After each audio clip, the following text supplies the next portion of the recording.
Questing with Conan. Welcome back to the Hawk Moor and Castle Oldskull channel. I'm author, researcher, and game designer Kent David Kelly. Today, as a side journey from Dungeons & Dragons, we are going to explore the world of Hyboria, along with Conan the Barbarian. We are going to be exploring the original tales by Robert E. Howard, following the chronological adventures that Conan took from his homeland of Cimmeria into the jungles of the south and back again, from upstart youth to thief to mercenary to pirate captain to conqueror and king. And so, know, O Prince, that between the years when the oceans drank Atlantis, and the gleaming cities, and the years of the rise of the sons of Aries, there was an age undreamed of, when shining kingdoms lay spread across the world like blue mantles beneath the stars.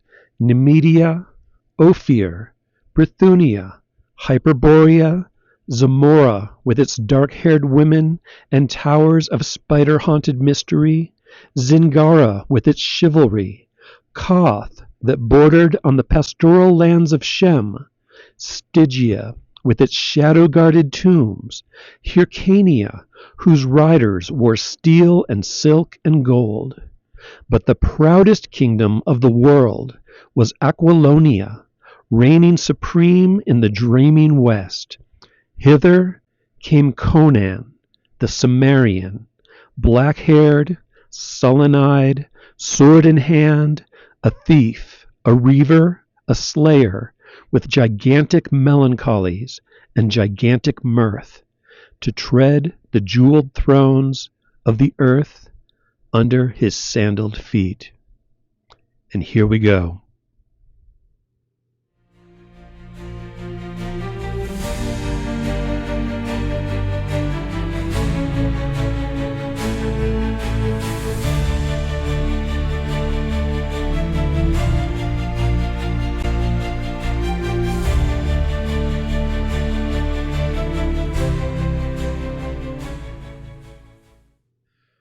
Welcome to a special episode of Hawk and Moor. Many people know of the tales of Conan the Barbarian, but turning Hyboria into a world of adventures becomes tricky because of the many twists and turns in Conan's hundreds of journeys across the land. The core problem is that there are so many series of Conan stories. The original tales of Robert E. Howard have been supplemented over the last 80 to 90 years by novelists, Marvel, Dark Horse, Ablaze, Titan, movies, and more. And beyond these tales, there are Hyborian role-playing games by TSR, Steve Jackson Games, Mongoose Publishing, Mophidius, Entertainment, and video games as well. In fact, there are so many Conan games and stories that it is impossible to place all of them into a single timeline that actually makes sense. My personal solution to this problem is to go back to the old school roots, as I do in everything else. Reconsider the original stories by Robert E. Howard, the creator of Conan, and then we can place these tales into the world of Hyboria by following one of better research chronologies that gives a reasonable estimation of Howard's intended story path of Conan's lifetime. In this special episode of Hawk and Moor, I therefore follow the Dale Ripke chronology, which is based on textual clues of Conan's age, location, personality, growing philosophy, and his gradually deepening understanding of tactics, strategy, creatures, and the bizarre rituals of non-barbaric civilization from his perspective. Once we know Howard's general course of the stories, we can insert any number of quality stories from any other sources to fill out the world and timeline with as much world building as we want. And we can even write our own adventures in Hyboria so that Dungeons & Dragons player characters can explore this favored world of Gary Gygax and Dave Arneson as a dimensional neighbor to their own realms of Greyhawk and Blackmoor. So, where did Conan's original adventures begin? He grew up in the misty highlands of Cimmeria, the realm of fog and shadow, in the northwestern region of Hyboria.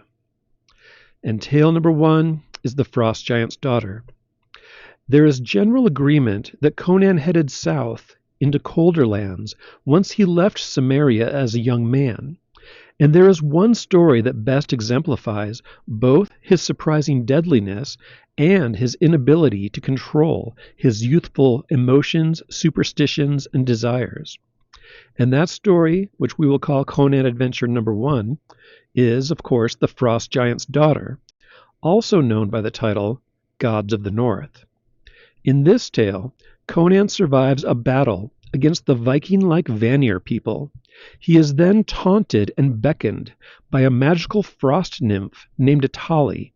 He pursues Atali into a trap which she has made, in which 2 mighty frost giants rise to slay Conan for the glory of their sire, Ymir. But Conan slays the giants and then seizes Atali. She cries out for Ymir to save her, and Conan is left holding only her samite gown and nothing more. As we read in Howard's original tale, here's the scene. He did not wonder at the necromantic strangeness of it all, not even when 2 gigantic figures rose up to bar his way. The scales of their mail were white with hoarfrost. Their helmets and their axes were sheathed in ice. Snow sprinkled their locks. In their beards were spikes of icicles. Their eyes were cold as the lights that streamed above them. "Brothers," cried the girl, dancing between them, "look who follows. I have brought you a man for the feasting. Take his heart, that we may lay it smoking on our father's board." The giants answered her with roars like the grinding of icebergs on a frozen shore, and heaved up their shining axes as the maddened Akabitanian hurled himself upon them. A frosty blade flashed before his eyes, blinding him with its brightness, and he gave back a terrible stroke that sheared through his foe's thigh. With a groan his victim fell, and at that instant Conan was dashed into the snow, his left shoulder numb from the blow of the survivor, from which the warrior's mail had barely saved his life. Conan saw the remaining giant looming above him like a colossus carved of ice, etched against the glowing sky. The axe fell to sink through the snow and deep into the frozen earth as Conan hurled himself aside and leaped to his feet. The frost giant roared and wrenched the axe head free, but even as he did so, Conan's sword sank down. The giant's knees bent, and he sank slowly into the snow, which turned crimson with the blood that gushed from his half-severed neck. Conan wheeled to see the girl standing a short distance away, staring in wide-eyed horror, all mockery gone from her face. He cried out fiercely, and the blood drops flew from his sword as his hand shook in the intensity of his passion. "Call the rest of your brothers," he roared. "Call the dogs. I'll give all their hearts to the wolves." With a cry of fright, she turned and she fled. She did not laugh now, nor mock him over her shoulder. She ran as for her life, and though he strained every nerve and thew until his temples were like to burst, and the snow swam red to his gaze, she drew away from him, dwindling in the witch-fire of the skies, until she was a figure no bigger than a child, then a dancing white flame on the snow, then a dim blur in the distance.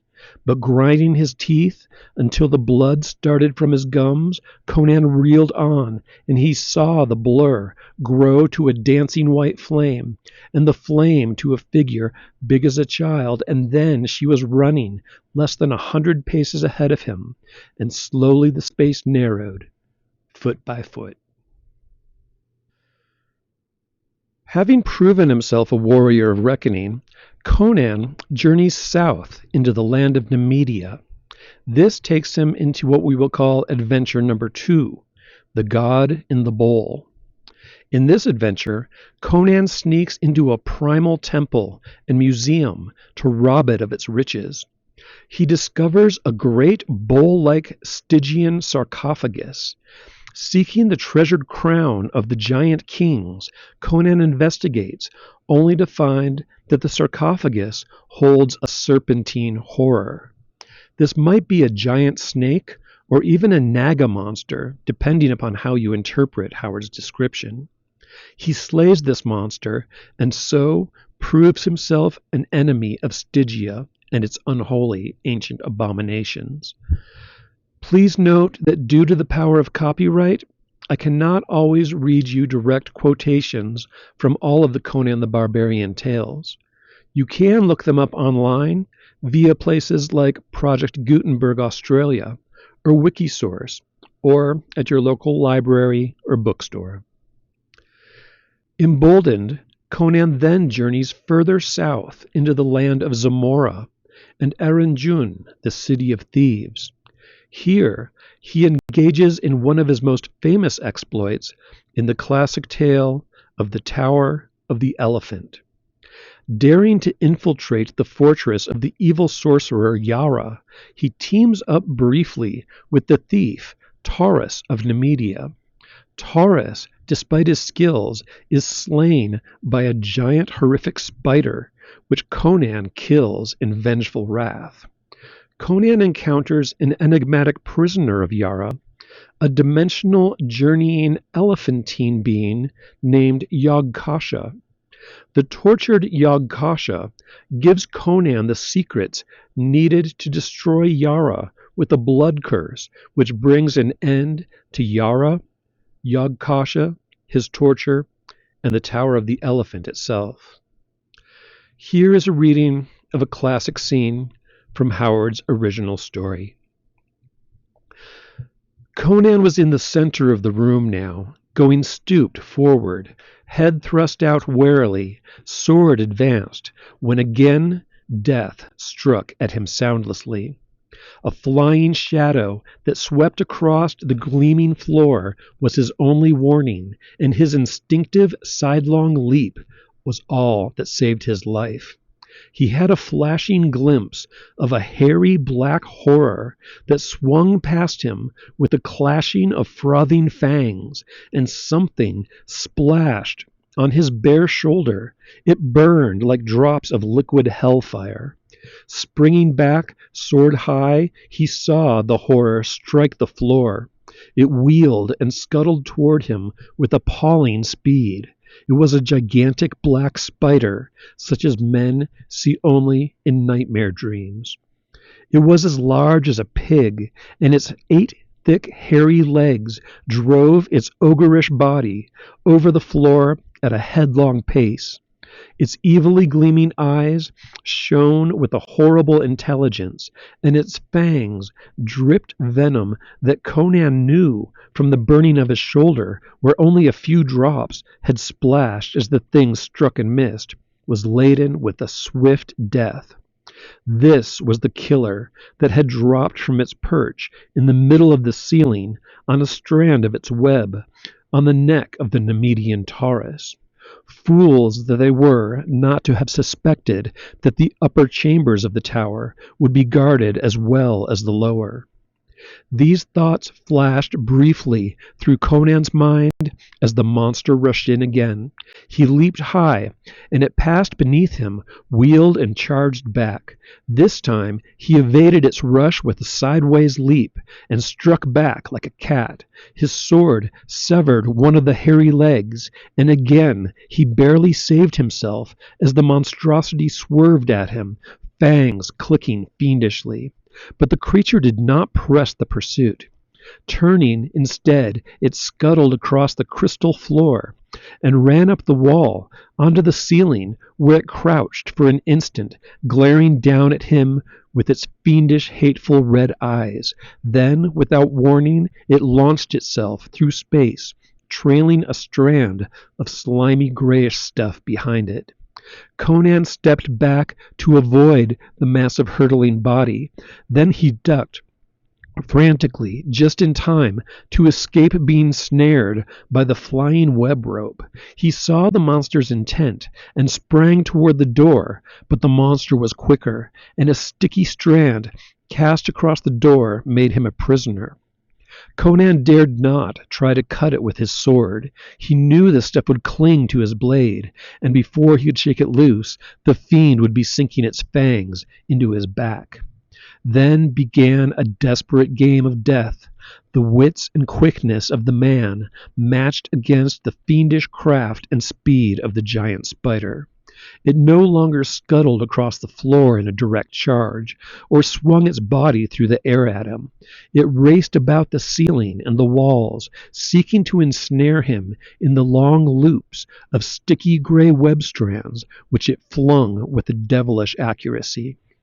These strands were thick as ropes, and Conan knew that once they were coiled about him, his desperate strength would not be enough to tear him free before the monster struck for the final time.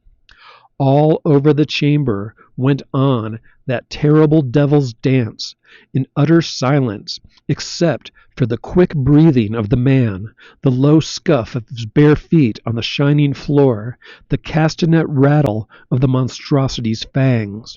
The gray web strands lay now in coils on the floor.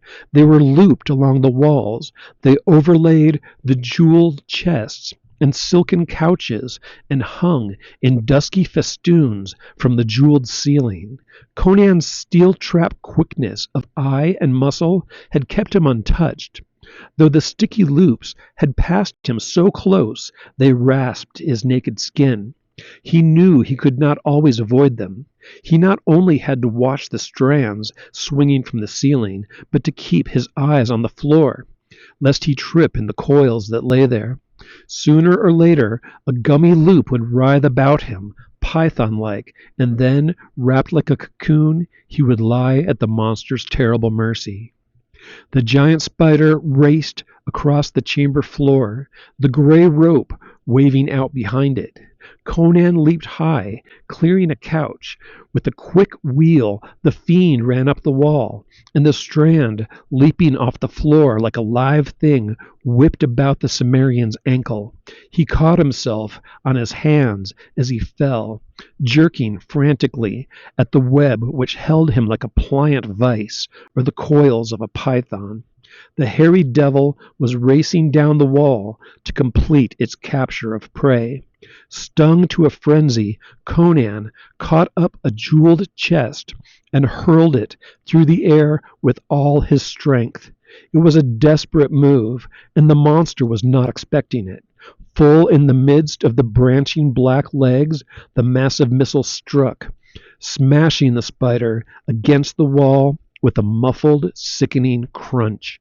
Blood and greenish slime spattered, and the shattered mess fell with the burst gem chest to the floor. The crushed black body lay among the flaming riot of jewels that spilled over it. The hairy legs moved aimlessly in the air. The dying eyes glittered redly among the twinkling gems. After his supernatural revelations and near death in the Tower of the Elephant, the survivor Conan then heads west, where we have only a fragmentary tale to follow. This was entitled The Hall of the Dead. This story was expanded upon later by Elsbreg de Camp, but we will only consider Howard's original work for now, for the purposes of this episode. In The Hall of the Dead, Conan has already proven himself as a skilled thief, and he is being pursued by mercenaries led by a man named Nestor of Gunderland. Conan eventually slays Nestor's men, and then gains the man's grudging respect as Nestor realizes that he is better served as a treasure hunter with Conan as his temporary ally. These two men encounter undead warriors who are guarding a jade idol. This tale is unfinished, but it is intriguing in that it ensconces the undead and similar creatures in Hyboria as fearful enemies of mortal kind. After the Hall of the Dead, Conan then heads further west through Hyboria for his fifth adventure, Rogues in the House. In this tale, Conan finds himself in the fortified borderlands which lie between Zamora and Carinthia. Conan kills a twisted cult priest and is imprisoned and sentenced to death. He is freed by the aristocrat named Murillo, who wants Conan to kill his rival, another man known as Nabonidus. Conan sneaks into the trap-filled dungeon manor of Nabonidus, but he finds, to his bafflement, that both Nabonidus and his rival Murillo have been imprisoned together by a guardian beast, and this is a monstrous ape known as Thak. Conan manages to kill both Nabonidus and the monstrous Thak as he escapes this hellish place of confusion. As we read in Howard's original story, here is a scene. Nabonidus drew back, shaking like a leaf. He gripped Conan's shoulder. "Man, do you dare pit your knife against his fangs?" The Cimmerian's eyes blazed in answer. "Quick," the Red Priest whispered, thrusting him behind the curtains, close against the wall. "As he will find us soon enough, we will draw him to us. As he rushes past you, sink your blade in his back if you can. You, Murillo, show yourself to him and then flee up the corridor. Mitra knows we have no chance with him in hand-to-hand combat, but we are doomed anyway whenever he finds us." Murillo felt his blood congeal in his veins, but he steeled himself and stepped outside the doorway. Instantly, the bestial Thak, on the other side of the chamber, wheeled, glared, and charged with a thunderous roar. His scarlet hood had fallen back, revealing his black, misshapen head. His dark hands and red robe were splashed with a brighter red. He was like a crimson and black nightmare as he rushed across the chamber, fangs bared, his bowed legs hurtling his enormous body along at a terrifying thundering gait. Murillo turned and ran back into the corridor, and, quick as he was, the shaggy horror Thak was almost at his heels. Then, as the monster rushed past the curtains, from among them catapulted a great form that struck full on the ape-man's shoulders, at the same instant driving the poniard into the brutish neck. Thak screamed at Conan horribly as the impact knocked him off his feet, and the two combatants hit the floor together. Instantly, there began a whirl and thrash of limbs, the tearing and rending of a fiendish battle.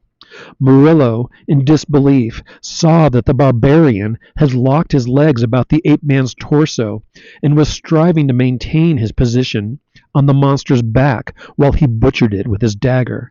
Thak, on the other hand, was striving to dislodge his clinging foe, to drag him around within reach of the giant fangs that gaped for his flesh. In a whirlwind of blows and scarlet tatters, the two rolled along the corridor, revolving so swiftly that Murillo dared not use the chair he had caught up, lest he strike the Cimmerian. And he saw that in spite of the handicap of Conan's first hold, and the voluminous robe that lashed and wrapped about the ape-man's limbs and body, Thak's gigantic strength and swiftly prevailed. Inexorably, he was dragging the Cimmerian around in front of him. The ape-man had taken punishment enough to have killed a dozen mere men. Conan's poniard had sunk again and again into Thak's torso, shoulders, and bull-like neck. He was streaming blood from a score of wounds, but unless the blade quickly reached some absolutely vital spot, Thak's inhuman vitality would survive to finish the Cimmerian, and, after him, Conan's two companions. Conan was fighting like a wild beast himself, in silence, except for his gasps of effort, the black talons of the monster Thak, and the awful grasp of those misshapen hands ripped and tore at him. The grinning jaws gaped for his throat. And then Murillo, seeing an opening, sprang and swung the chair with all his power. And with force enough to have brained a human being, the chair glanced from Thak's slanted black skull. But the stunned monster momentarily relaxed his rending grasp, and in that instant Conan, gasping desperately and streaming blood, plunged forward and sank his poniard to the hilt in the ape-man's heart. With a convulsive shudder, the beast-man started from the floor, then sank limply back. His fierce eyes set and glazed, his thick limbs quivered and became rigid. Conan staggered dizzily up, shaking the sweat and blood out of his eyes. Blood dripped from his dagger and fingers and trickled in rivulets down his thighs, arms, and chest. Murillo caught at him to support him, but the barbarian shook him off impatiently. "When I cannot stand alone, it will be my time to die," Conan mumbled through mashed lips. He grinned. "But I would like a flagon of wine." Having now become infamous as an outlaw and slayer of monsters, Conan turns to the east into Hyborian lands unknown. He wanders and makes his way into the land of Turan. There he undertakes an adventure known as the Hand of Nergal. This is another mysterious fragmentary tale, later completed as a full story by Lynn Carter. There is very little original material to report here, other than Conan's regional location, and the possibility that the Hand of Nergal is a plague. Sadly, the parts of the tale that have been fully detailed by other authors are still under copyright. So that is all that I can tell you for now. But if you don't seek out the tale to read for yourself, then I'll tell you all about it in the year 2073. Conan then travels east to the shores of the Vilayet Sea for his next adventure, known as Shadows in the Moonlight, or by its alternate title, Iron Shadows on the Moon. In this story, Conan is the sole survivor of a great battle. He saves a maiden named Olivia from certain doom. The two flee to an unknown island filled with mysterious ruins and ominous statues. This ancient island is currently a secret base for pirates who return to the island while Conan and Olivia unknowingly are there. Conan is captured by the pirates and taken into the ruins. Olivia eventually manages to free him, but they are both attacked by a great ape. The statues of the ruins then come to life and slaughter the pirates for having defiled their temple and their sacred domain. Thereafter, Conan leads the few surviving pirates as they escape from what is now known forever after as Devil Island. Here is a scene from Howard's original tale. Olivia awoke, starting up on her couch of branches, a cold sweat beading her skin. Her heart pounded loud in the silence. She glanced wildly about. Conan slept against his pillar, his head fallen upon his massive chest. The silvery radiance of the late moon crept up through the gaping roof, throwing long white and silver lines along the dusty floor. Olivia could see the images, the icons, dimly black and tense, as if waiting. Fighting down a rising hysteria, she saw the moonbeams rest lightly on the pillars and the statue shapes in between. And then, what was that? A tremor among the shadows where the moonlight fell. A paralysis of horror gripped her heart, for where there should have been the immobility of death, there was movement, a slow twitching, a flexing and writhing of ebon statue limbs. An awful scream burst from her lips as she broke the bonds that held her mute and motionless. At the sound of her shriek, Conan shot up, teeth gleaming, sword lifted. "The statues!" Olivia cried. "The statues! Oh my gods! The statues are coming to life!" And with the cry she sprang through a crevice in the wall, burst madly through the hindering vines, and ran blindly, screaming, now witless, until a grasp on her arm brought her up short, and she shrieked and fought against the arms that caught her, until a familiar voice penetrated the mists of her terror, and she saw Conan's face, a mask of bewilderment, in the moonlight. After his brief career with the pirates, Conan, ever the lone wolf in spirit, leaves Olivia and travels west into the realm of Karaja. This brings us to the story number 8, Black Colossus. In this story, an ancient wizard named Thugra Khotan is raised from the dead. He, in turn, raises a horde of mortal servitors and attempts to conquer this new world that he finds himself in.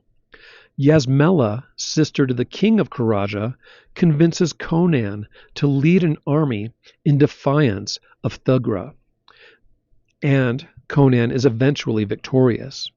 This triumph leads Conan to believe in himself and to believe he can lead not just mercenaries and cutthroats and pirates, but rather, perhaps, an entire nation of men. This, in turn, will lead to him becoming king of Aquilonia and conqueror later in life. And here is a wild, long action scene from Black Colossus, which I think you will enjoy. It's bizarre. I apologize in advance if I make any errors. Conan sprang clear as the horse fell, and with a roar, Cutamin was on him. In that mad nightmare of battle, the barbarian never exactly knew how he killed his man. He only knew that a stone in the Stygian's hand crashed again on his helm bassinet, filling his sight with flashing sparks as Conan drove his own dagger again and again into his foe's body, without apparent effect on the prince's terrible vitality. The world was swimming in Conan's sight when, with a convulsive shudder, the frame that strained against his stiffened and then went limp. He was dead. Reeling up, blood streaming down his face from under his dented helmet, Conan glared dizzily at the profusion of destruction which spread out before him. From crest to crest, the dead lay strewn, a red carpet that choked the entire valley. It was like a red sea, with each wave a straggling line of corpses. They choked the neck of the pass. They littered the slopes. And down in the desert, the slaughter continued, where the survivors of the horde had reached their horses and streamed out across the wasteland, pursued by the weary victors. And Conan stood appalled as he noted how few of those were left to pursue the enemy. Then an awful scream rent the clamor. Up the valley, a chariot came flying, making nothing of the heaped corpses. No horses drew it, but a great black monstrous creature that was like a camel. In the chariot stood Natok, his robes flying, and gripping the reins and lashing like mad, crouched a black anthropomorphic being that might have been a monster ape. With a rush of burning wind, the chariot swept up the corpse-littered slope, straight toward the pavilion where Yasmela stood alone, deserted by all of her guards in the frenzy of victorious pursuit. Conan, standing frozen, heard her frenzied scream as Natok's long arm swept her up into the chariot. Then the grisly steed wheeled and came racing back down the valley, and no man dared speed arrow or spear, lest he strike Yasmela, who writhed terribly in Natok's arms. With an inhuman cry, Conan caught up his fallen sword and leaped exhausted into the path of the hurtling horror. But even as his sword went up, the forefeet of the black beast smote him like a thunderbolt and sent him hurtling a score feet away, dazed and bruised. Yasmela's cry came hauntingly to Conan's stunned ears as the chariot roared by. A yell that had nothing of the human in its timbre rang from his lips as Conan rebounded from the bloody earth and then seized the rein of a riderless horse that raced past him, throwing himself into the saddle without bringing the charger to a halt. With mad abandon, he raced after the rapidly receding chariot. He struck the levels flying and passed like a whirlwind through the Shemite camp. Into the desert he fled, passing clumps of his own riders and hard-spurring desert horsemen. On flew the chariot, and on raced Conan, though his horse began to reel beneath him. Now the open desert lay all about them, bathed in the lurid, desolate splendor of heat and sunset. Before him rose up the ancient ruins, and, with a shriek that froze the blood in Conan's veins, the unhuman charioteer cast Natok and the girl from him. They rolled on the sand, and to Conan's dazed gaze, the chariot and its steed shifted and altered awfully. Great wings spread from a black horror that in no way resembled a camel, and this rushed upward into the sky, bearing in its wake a shape of blinding flame, in which a black man-like shape gibbered in ghastly triumph. So quickly it passed that it was like the rush of a nightmare through a horror-haunted dream. By this time, Conan has had quite enough of monsters, visions of hell, and evil wizards. Yasmela entices Conan, hoping to encourage him to settle down and to lead. But as we know, the wanderlust takes hold of Conan whenever he is faced with too much responsibility for civilization. And so he journeys then west out of Karaja toward the sea realm of Argos. From there, he will engage in one of his most important and exciting adventures in the story known as the Queen of the Black Coast. We will end consideration of his journeys across Hyboria there for now.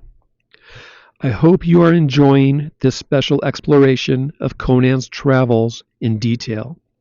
Hopefully this detailed guide is not only entertaining, but it can also serve writers and game designers in placing side adventures in the best places and times in Conan's lifetime.